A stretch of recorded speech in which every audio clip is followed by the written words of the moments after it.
to produce power we don't need in Ontario. This continues. Now you're going to hear the story I'm going to weave. It's just a quick story. This continues to drive up the cost of electricity. So you get a hydro bill at home, you know that costs rose 26% between 2008 and 2010. And those costs are projected to rise 46% more by 2014. That's not a new fact, that's an existing fact from the Auditor General. So we're making power we don't need, which caused your hydro bills to go up. Now, even Dalton McGuinty knew what was going to happen next, because while he was energy critic in 1991, he stated, quote, "I am not going out on much of a limb when I say that there's a direct correlation between hydro rates and our rate of unemployment in Ontario. As the rates go up, so will the rate of unemployment." And guess what happened? Hydro rates went up. We have 600,000 men and women unemployed in Ontario. This cannot be a surprise, and I'm going to continue making a direct correlation between Dalton McGuinty's high energy rates and our high unemployment problem today. So as a result of skyrocketing energy prices, manufacturing plants closed, forestry mills, we have 60 forestry mills in Northern Ontario closed, and mineral processors closed or moved to where they found cheaper power. So in Timmins, Ontario, this is a city of 43,000 people, there's a company called Extrata Copper. And just last year, March, they moved they're on the Quebec border. They moved just over the border into Quebec. They canned 670 employees in Timmins, moved across the border and processed at the smelter in Quebec, where they buy cheap energy. That is exactly what's happened all through what I'm going to call the Rust Belt in Ontario. Now, terrible word, I shouldn't use it, but that's how I feel today. This is exactly what happened. In Timmins, those 670, the supply chain that fed that mine, that smelter, was 4,000 people in the supply chain.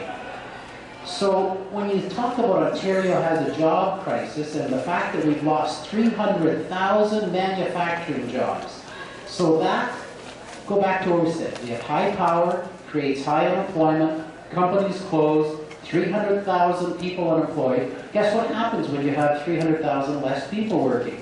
Your demand for hydro falls even more. See this vicious cycle that we're on? This is what's happened. So what happens when we continue to make power we don't need? Drives the hydro rates higher, people are laid off, demand falls. What do we do with that extra power? We pay the United States and Quebec, we've paid them $1.8 billion in the last 6 years to take our surplus power. You know, you can't store power. You have to use it right away. There's no scientific way to store power yet. In fact, last year, the first 10 months of last year, we paid Quebec and the US $420 million, just in the first 10 months last year, to take our excess power. So you can see what happens. Quebec now is paid by us to take our power. They have cheap power now, even cheaper than before.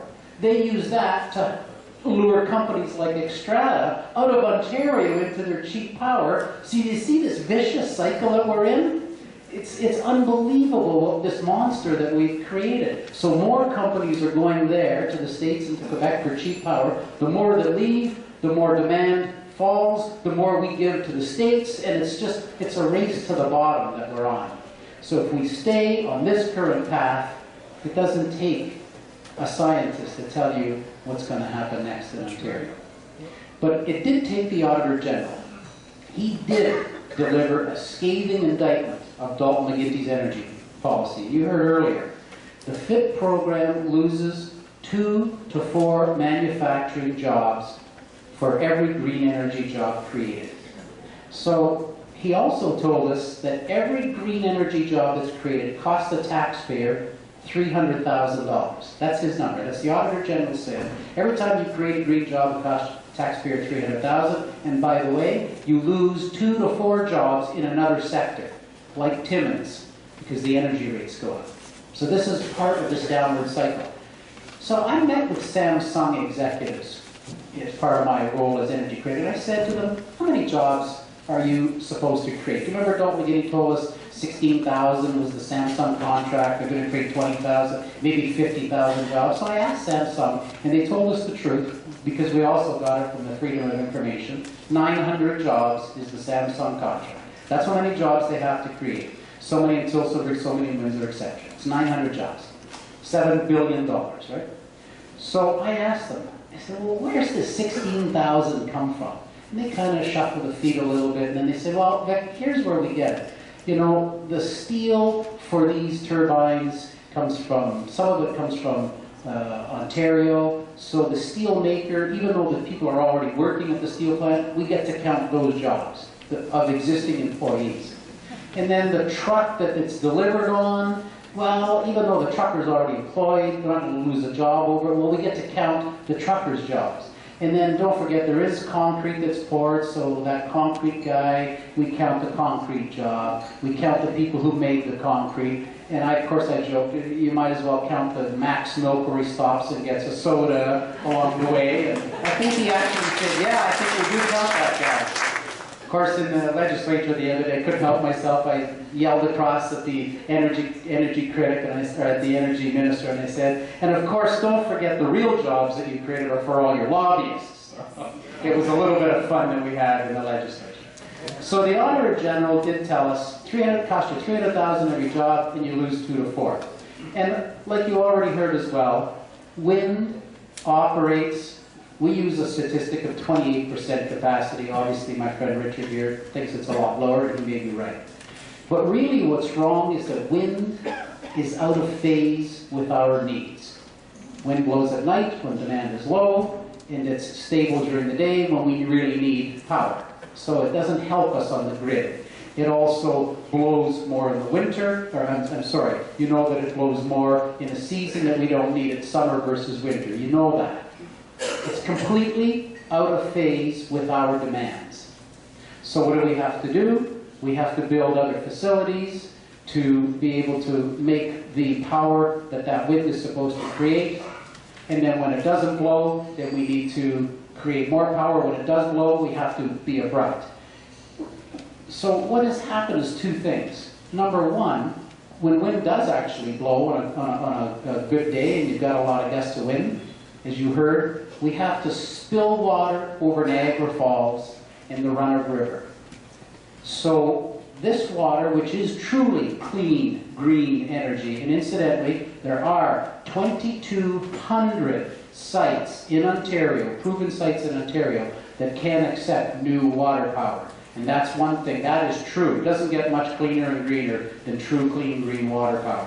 So we spill $300 million a year of water over Niagara Falls without generating power because we have to take wind and solar on the grid first. So we're spilling $300 million.